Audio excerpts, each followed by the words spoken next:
ഇപ്പോൾ അറിവിൻ്റെ പാഠപുസ്തകം തയ്യാറാക്കി അവതരിപ്പിക്കുന്നത് വല്യശാല രാജു. എഡിറ്റിംഗ് ശബ്ദമിശ്രണം ബോണി ജെ ബേസു.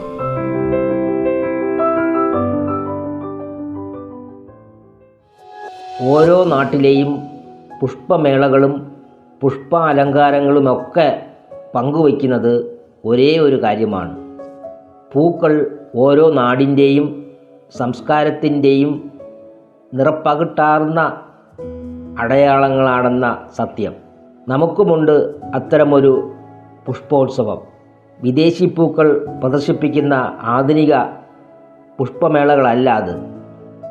ഓരോ വള്ളിയും ചില്ലയും തന്നാലാവുന്ന പൂവിടർത്തി അണിഞ്ഞൊരുങ്ങുന്ന നമ്മുടെ സ്വന്തം ഓണക്കാലം. കാട്ടുചെടികളെന്ന് വിളിച്ച് നമ്മൾ നാടുകടത്തിയ നാട്ടിലില്ല നാട്ടുപൂക്കൾക്കൊക്കെയും പേരും പ്രൗഢിയും കിട്ടുന്ന ഒരേ ഒരു കാലം. നാടൻ പാട്ടുകളിലും പുസ്തകങ്ങളിലും മാത്രം ഒതുങ്ങി വംശനാശത്തിൻ്റെ വക്കത്ത് നിൽക്കുമ്പോഴും ഒട്ടും പരിഭവമില്ലാതെ ഓണത്തിനൊരു പൂക്കൾ ഉത്സവം കാത്തുവയ്ക്കുന്ന നമ്മുടെ നാട്ടുപൂക്കളെ പരിചയപ്പെടുത്തുകയാണ് ഇന്നത്തെ അറിവിൻ്റെ പാഠപുസ്തകത്തിൽ. ഭൂമിയിൽ പൂച്ചെടികൾ എന്നാണ് ഉണ്ടായത്? ഈ ചോദ്യത്തിനുള്ള കൃത്യമായ ഉത്തരം ആർക്കും അറിയില്ല. ഏതാണ്ട് 12-13 കോടി വർഷങ്ങൾക്ക് മുൻപാകാം അതെന്നാണ് ശാസ്ത്രലോകത്തിൻ്റെ കണക്കുകൂട്ടൽ. അതിനു മുമ്പ് ഭൂമിയിലാകെ പന്നൽ ചെടികളും പായലുകളുമൊക്കെയായിരുന്നു ഉണ്ടായിരുന്നത്. ഫോസിൽ റെക്കോർഡുകൾ അനുസരിച്ച് ഏറ്റവും പഴക്കമുള്ള പൂച്ചെടി മൊണ്ടേഷ്യ ആണ്. ഫ്രാൻസിൽ കണ്ടെത്തിയ ഈ ചെടിക്ക് 13 കോടി വർഷം പഴക്കമുണ്ട്. പൂക്കളുടെ ദളങ്ങളെ ഒന്ന് സൂക്ഷിച്ചു നോക്കൂ. അവ ഇല പോലെ ഇല്ലേ? വാസ്തവത്തിൽ പൂക്കൾ എന്നത് ഇലകളുടെ രൂപാന്തരമാണ്. ഈ രൂപമാറ്റത്തിന് പിന്നിൽ ചില ജീനുകളാണ് പ്രവർത്തിക്കുന്നത്. ഭംഗിയുള്ളതും ദീർഘകാലം നിൽക്കുന്നതുമായ ഉദ്യാന സസ്യങ്ങൾ പലരും നട്ടുവളർത്താറുണ്ടല്ലോ. എന്നാൽ തനിയെ വളർന്ന് പുഷ്പിക്കുന്ന നാട്ടുപൂക്കൾക്ക് ആരും വലിയ പരിഗണന കൊടുക്കാറില്ല. മനോഹരമായ അനേകം നാട്ടുപുഷ്പങ്ങളുടെ നാടാണ് നമ്മുടെ കേരളം. കണ്ണിന് കുളിർമ നൽകുന്ന ഇത്തരം പല പൂച്ചെടികൾക്കും അമൂല്യമായ ഔഷധ ഗുണങ്ങളുമുണ്ട്. എന്നാൽ കുന്നുകളും വയലുകളുമെല്ലാം അപ്രത്യക്ഷമാകുമ്പോൾ വിലമതിക്കാനാവാത്ത ഈ സ്വത്തുക്കൾ കൂടിയാണ് നമുക്ക് നഷ്ടമാവുന്നത്. നമ്മുടെ ഭാഷയെയും സംസ്കാരത്തെയും പൂക്കൾ വൻതോതിൽ തന്നെ സ്വാധീനിച്ചിട്ടുണ്ട്. ഐതിഹ്യങ്ങളിലും പുരാണങ്ങളിലുമൊക്കെ പൂവുകളെക്കുറിച്ചും പൂച്ചെടികളെക്കുറിച്ചും എത്രയെത്ര വർണ്ണനകളാണുള്ളത്. പൂവുകളിൽ നിന്നും ജനിച്ച ദേവീദേവന്മാരും പുരാണങ്ങളിലുണ്ട്. ഭാരതീയ സംസ്കാരമനുസരിച്ച് ഓരോ ഗ്രഹത്തിനും ഓരോ ജന്മനക്ഷത്രവുമായും ബന്ധപ്പെട്ട പൂമരങ്ങളുണ്ട്. നമ്മുടെ കവികൾക്ക് പൂക്കൾ എക്കാലവും പ്രചോദനം നൽകിയിരുന്നു. ഓണം, വിഷു എന്നുവേണ്ട ആഘോഷങ്ങളുടെയും ആചാരങ്ങളുടെയും എല്ലാം ഭാഗമായി ഒപ്പം നിന്ന പൂക്കൾ നമ്മുടെ ജീവിതത്തിന് നിറവും ഭാവവും നൽകി. ഓണപ്പൂക്കളം പോലെ സമാനമായ ഒന്ന് ലോകത്ത് ഒരിടത്തുമില്ലെന്നാണ് ചരിത്രം തന്നെ പറയുന്നത്. ആദ്യം തുളസിയെ തന്നെ പരിചയപ്പെടാം. മലയാളിയുടെ നിത്യജീവിതവുമായി ഏറെ ബന്ധപ്പെട്ട പൂച്ചെടിയാണ് തുളസി. നമ്മുടെ നാട്ടിൽ ഏറ്റവും അധികം ഉപയോഗിക്കുന്ന പൂജാ പുഷ്പം തുളസിയുടേതാണ്. വിശുദ്ധ സസ്യങ്ങളിൽ പ്രഥമ സ്ഥാനവും തുളസിക്ക് തന്നെയാണ്. വിഷ്ണു പുരാണം, ഭാഗവത പുരാണം എന്നിവയിലെല്ലാം തുളസിയെക്കുറിച്ച് പറയുന്നുണ്ട്. തുളസിച്ചെടി വളരുന്ന മണ്ണ് പോലും വിശുദ്ധമാണെന്ന് പത്മപുരാണം പറയുന്നു. നേത്രരോഗങ്ങൾക്കടക്കം ഒട്ടനവധി ചികിത്സാ വിധികളിൽ തുളസി ചേർക്കാറുണ്ട്. വർഷം മുഴുവൻ പുഷ്പിക്കുന്നവയാണ് തുളസിച്ചെടികൾ. രാമതുളസി, കൃഷ്ണ തുളസി, കർപ്പൂര തുളസി എന്നിങ്ങനെ വിവിധ തരം തുളസിച്ചെടികൾ നമ്മുടെ നാട്ടിലുണ്ട്. ചെത്തിപ്പൂ കാണാത്ത മലയാളികൾ കാണില്ലല്ലോ.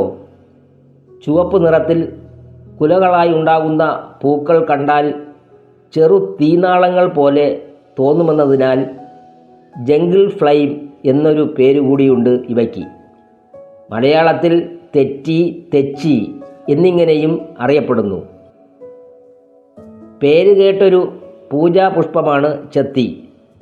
ഗുരുവായൂർ ക്ഷേത്രത്തിലെ തെച്ചി ഉണ്ടമാല, കാടാമ്പുഴ ഭഗവതി ക്ഷേത്രത്തിലെ പൂമൂടൽ എന്നിവയ്ക്ക് ചെത്തിപ്പൂക്കൾ കൂടിയേ തീരൂ. ആയുർവേദ ചികിത്സയിലും ഇതുപയോഗിക്കുന്നു. വെൺചെത്തി, അശോകച്ചെത്തി എന്നിങ്ങനെ വ്യത്യസ്ത ഇനങ്ങളും ഇവയുടെ ഒട്ടനവധി ഗാർഡൻ വെറൈറ്റികളും ഇന്ന് കേരളത്തിലുണ്ട്. ഇനി തുമ്പയെക്കുറിച്ച് മനസ്സിലാക്കാം. ഒരിക്കൽ മാവേലിയെ സ്വീകരിക്കാൻ പൂക്കളെല്ലാം മത്സരിച്ചപ്പോൾ പാവം തുമ്പപ്പൂ മാത്രം ഒതുങ്ങി മാറി നിന്നു. ഇത് കണ്ട മാവേലി തുമ്പപ്പൂവിനെ നെഞ്ചോട് ചേർത്തു. ഓണപ്പൂക്കളത്തിൽ പ്രഥമ സ്ഥാനം തുമ്പപ്പൂവിന് ലഭിച്ചതിന് പിന്നിലുള്ള ഒരു കഥയാണിത്. ഓണക്കാലത്താണ് തുമ്പയുടെ പൂക്കാലം. വെള്ള നിറത്തിലുള്ള കുഞ്ഞിപ്പൂക്കൾ വിരിയുന്ന തുമ്പയുടെ ഭംഗി ഒന്ന് വേറെ തന്നെയാണ്.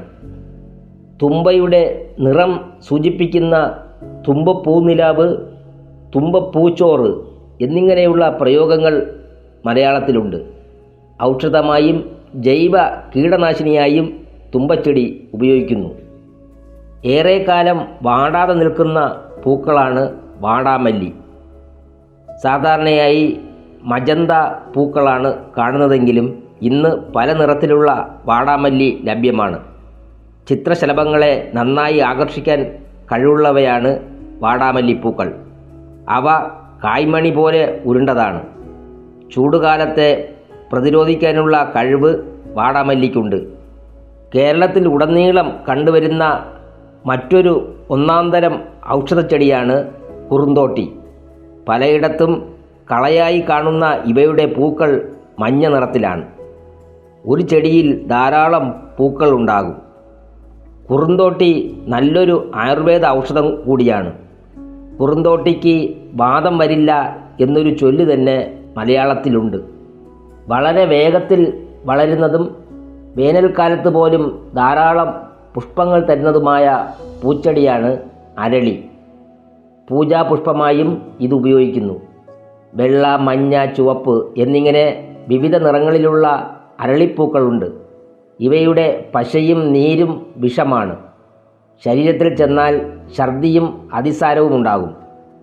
വിഷാംശമുള്ള ഇവയുടെ വിത്ത് കീടനാശിനിയായും ഉപയോഗിക്കാം. എങ്കിലും പ്രത്യേകമായി വേർതിരിച്ചെടുക്കുന്ന ഇലയുടെ സത്ത് സൗന്ദര്യവർദ്ധക വസ്തുവായി ഉപയോഗിക്കുന്നു. ആയുർവേദ ചികിത്സയിലും അരളി ഉപയോഗിച്ചു വരുന്നു. BC 15-ാം നൂറ്റാണ്ടിൽ ബാബിലോണിയക്കാർ മന്ദതയ്ക്കുള്ള ഔഷധം അരളിയിൽ നിന്ന് ഉണ്ടാക്കിയിരുന്നതായി ചില ചരിത്രരേഖകൾ പറയുന്നു. കനാവീരം എന്നൊരു പേരുകൂടിയുള്ള അരളിച്ചെടിയുടെ സൗന്ദര്യവും ആരെയും ആകർഷിക്കുന്നതാണ്. തിരുവാതിര നാളുകാരുടെ പുണ്യസസ്യമായി കരുതുന്നതാണ് എരുക്ക്. വെള്ളയും നീലയും നിറമുള്ള പൂക്കളാണിവയ്ക്ക്. ഇവയുടെ കേസരഭാഗം കിരീടം പോലെ കാണപ്പെടുന്നു. എരുക്കിൻ്റെ തണ്ടിലും ഇലയിലുമെല്ലാം ഒരുതരം പാലുണ്ട്. മടുപ്പിക്കുന്ന ഗന്ധമാണ് എരുക്കിന്. എങ്കിലും ധാരാളം ഔഷധ ഗുണമുള്ള സസ്യം കൂടിയാണിത്. ത്വക്ക് രക്ത രോഗചികിത്സയ്ക്കായി ഇവ ആയുർവേദത്തിൽ ഉപയോഗിക്കുന്നു. കേരളത്തിൽ എല്ലായിടത്തും വഴിയോരങ്ങളിൽ ഉൾപ്പെടെ എരുക്കിനെ നമുക്ക് കാണാം. പണ്ട് ഇംഗ്ലീഷുകാർ ഷൂസിന് കറുപ്പ് നിറം കിട്ടാനായി ചെമ്പരത്തിപ്പൂ ഉപയോഗിച്ചിരുന്നു. അങ്ങനെയാണ് അവയ്ക്ക് ഷൂ ഫ്ലവർ എന്ന പേര് ഇംഗ്ലീഷിൽ കിട്ടിയത്. റോസ് ഓഫ് ചൈന എന്നും അതിന് പേരുണ്ട്. നരകാസുര വധത്തിനായി മഹാകാളി അവതരിച്ചപ്പോൾ ചെമ്പരത്തി തൻ്റെ ചുവപ്പ് നിറം ദേവിയുടെ കണ്ണുകൾക്ക് നൽകിയെന്നും അങ്ങനെ ചെമ്പരത്തിപ്പൂ ദേവിക്ക് പ്രിയപ്പെട്ടതായി എന്നും ദേവി ഭാഗവതത്തിൽ പറയുന്നുണ്ട്. നല്ലൊരു ഔഷധ സസ്യം കൂടിയാണ് ചെമ്പരത്തി. ഇന്ന് പല നിറത്തിലുള്ള ചെമ്പരത്തി നമ്മുടെ നാട്ടിലുണ്ട്. കേശ സംരക്ഷണത്തിൽ ഇവയ്ക്ക് വലിയ പ്രാധാന്യമാണ്. വേനൽക്കാലത്ത് സ്വർണത്തിലുള്ള നിധിശേഖരം തുറന്നു തരുന്ന മരം എന്ന് ഇതിഹാസങ്ങളിൽ വിശേഷിപ്പിച്ച മരമാണ് കണിക്കൊന്ന. ശ്രീകൃഷ്ണൻ്റെ അനുഗ്രഹത്തോടെയാണ് ഈ മരത്തിൽ സ്വർണ പുഷ്പങ്ങൾ ഉണ്ടായതെന്നാണ് സങ്കല്പം. അതിനാൽ പണ്ട് മുതലേ വിഷുപ്പുലരിയിൽ കൊന്നപ്പൂക്കൾ കണി കാണാൻ ഉപയോഗിച്ചിരുന്നു. കേരളത്തിൻ്റെ സംസ്ഥാന പുഷ്പം കൂടിയാണ് കൊന്നപ്പൂ. വരൾച്ചയെ അതിജീവിക്കാനും കീടങ്ങളെ ചെറുക്കാനുമുള്ള കഴിവ് ഇവയ്ക്കുണ്ട്.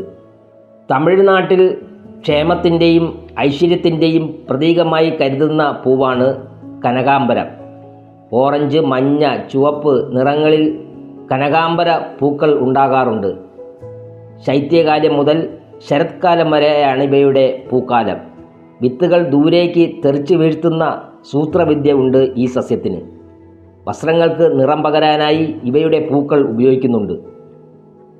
ശോകം ഇല്ലാത്തത് എന്നാണ് അശോകം എന്ന പേരിനർത്ഥം. രാവണൻ അപഹരിച്ചു കൊണ്ടുപോയ സീത ലങ്കയിൽ അശോക വനിയിലാണ് കഴിഞ്ഞതെന്ന് കരുതപ്പെടുന്നു. അശോകമരം വീട്ടിൽ വെച്ച് പിടിപ്പിക്കുന്നത് നല്ലതാണെന്ന് പുരാണ ഗ്രന്ഥങ്ങൾ പഠിപ്പിക്കുന്നുണ്ട്. ബുദ്ധമതക്കാരുടെയും പുണ്യവൃക്ഷമാണ് അശോകം. ഗൗതമ ബുദ്ധൻ ജനിച്ചത് അശോകത്തിൻ്റെ ചുവട്ടിലാണെന്നാണ് വിശ്വാസം. അശോക ചക്രവർത്തിയുടെ ഇഷ്ടവൃക്ഷമായിരുന്നു ഇത്. അധികം ഉയരം വയ്ക്കാത്ത നിത്യഹരിത വൃക്ഷമാണ് അശോകം. ഔഷധ ഗുണം ഏറെയുള്ള ഇതിന് ചുവപ്പും മഞ്ഞയും കലർന്ന പൂക്കളാണുള്ളത്. ആയുർവേദ ചികിത്സയിലും ഈ സസ്യം ഉപയോഗിക്കുന്നു. ഹേമ പുഷ്പം എന്നൊരു പേരും അശോക പുഷ്പത്തിനുണ്ട്. മലയാളി ഒരിക്കലും മറക്കാനാവാത്ത ഒന്നാണ് ശംഖുപുഷ്പം. ഇതിൻ്റെ പേരിൽ തന്നെ സിനിമാ ഗാനങ്ങളുണ്ട്. ഇന്ന് പലരും മറന്നു തുടങ്ങിയ ശംഖുപുഷ്പത്തെ ആണ് ഈ ഗാനങ്ങൾ ഓർമ്മിപ്പിക്കുന്നത്. ഒരു കാലത്ത് നമ്മുടെ നാട്ടുചികിത്സയിൽ ധാരാളമായി ഉപയോഗിച്ചിരുന്ന സസ്യം കൂടിയാണ് ശംഖുപുഷ്പം. കാഴ്ചയിൽ ശംഖുമായുള്ള സാമ്യം കൊണ്ടാവണം ഇവയ്ക്ക് ശംഖുപുഷ്പം എന്ന പേര് കിട്ടിയത്. ഈ വള്ളിച്ചെടി വർഷം മുഴുവൻ പൂവിടുന്നവയാണ്. വെള്ളയും നീലയും നിറത്തിൽ ശംഖുപുഷ്പങ്ങൾ കാണപ്പെടുന്നു. സ്വർഗലോകത്തെ വൃക്ഷങ്ങളിലൊന്നായി വിശ്വസിക്കപ്പെടുന്ന മന്ദാരം ഓർക്കിഡ് ട്രീ എന്നും അറിയപ്പെടുന്നു. ഓർക്കിഡ് പുഷ്പങ്ങളോട് സാമ്യമുള്ള മന്ദാരപ്പൂവിൻ്റെ ഇംഗ്ലീഷ് പേര് വൈറ്റ് ബഗ്നിയ എന്നാണ്.